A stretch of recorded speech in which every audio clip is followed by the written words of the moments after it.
Hello, my name is Monica, and this is my week 2 sketchbook tour, which was to draw 12 pieces of fruit.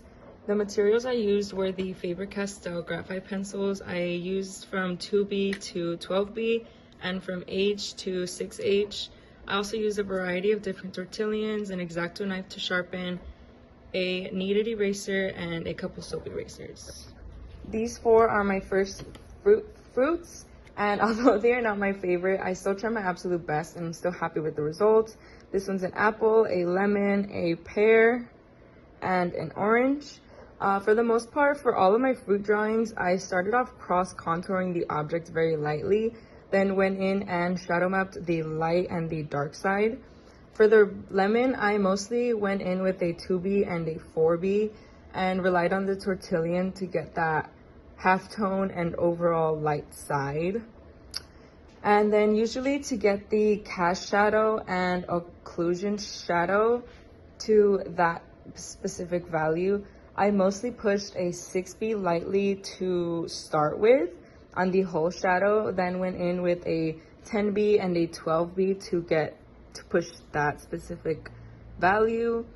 And then I did also use one tortillon to blend out this one, to blend that value so that it's not so harsh, as you can tell. First, for this orange, I just tried to blend the cross contouring and light values that I had, but I noticed it got very flat, so I then had to layer some cross hatching on top to essentially add some texture and again separate the light and the dark side, and also to give attention to the reflective light back here.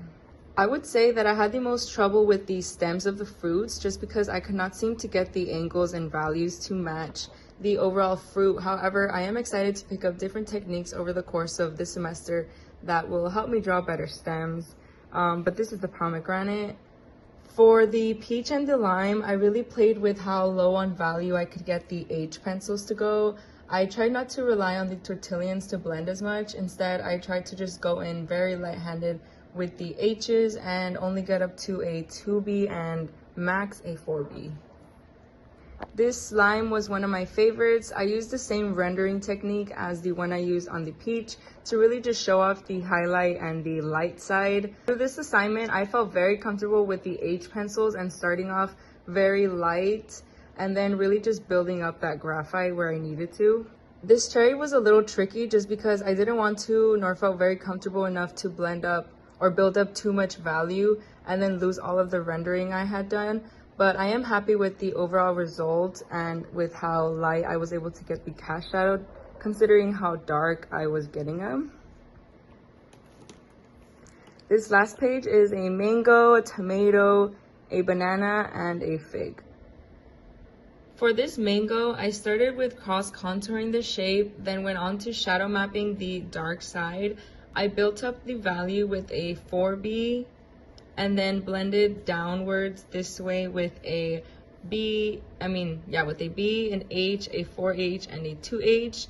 Lastly, using a tortillon to blend that all together into the light side and using the kneaded eraser as I needed to highlight the highlight center.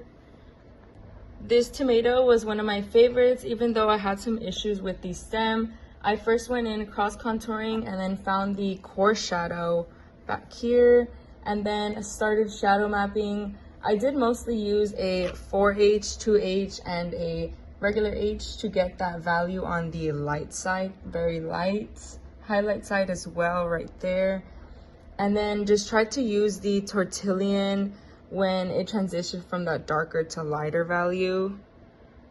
On this banana, I as well was scared to push the value and lose my rendering, but I'm happy with the end result. My last fruit is this fig, another one where I did the cast shadow a lighter value, but not lighter than the fruit itself. This one was a little hard because of the lines. I am happy with the overall result, but I'm excited to learn more techniques to help me better my fruits. And those are my fruits. Thank you.